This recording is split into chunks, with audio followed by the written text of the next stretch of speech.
ফেসবুকের দৌলাতে আর ইউটিউবের দৌলাতে, সঙ্গে ইনস্টাগ্রামও আছে, ওকে বাদ দিলে আবার ও রাগ করবে। এই তিনজনের দৌলাতে অনেক কিছু জানা যাচ্ছে, বুঝলে? কার ঘরের বউ কত ভালো নাচতে পারে, কত সুন্দর দেখতে, তারপরে কার বর কতটা হারাম। এই যে বাজে বাজে কমেন্ট করে যারা, তারাও তো কারো না কারোর বর না, কেমন।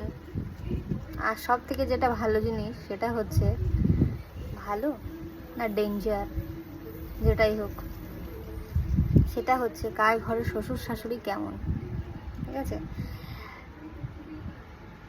বিনা মানে কি বলবো, বিনা চার্জে আর বিনা রিচার্জে, বিনা খরচে যে দুটো জিনিস সারাক্ষণ চলতে থাকে, সে দুটো সম্পর্কে খুব ভালোভাবে জানা যায়। তো সেই মারফতেই এখন একটু আমার দুঃখটা কমেছে, যে শুধু আমি একা না, বা আমার ঘরে একা হয় না এসব জিনিস, পৃথিবীতে সবার ঘরেই হয়। এমনকি ঐশ্বর্য রায়ের ঘরেও হয়েছে, সে তো বিশ্ব সুন্দরী, আর আমরা তো গোতাগারের কি, আমাদের ঘরে তো হবেই, তাই না?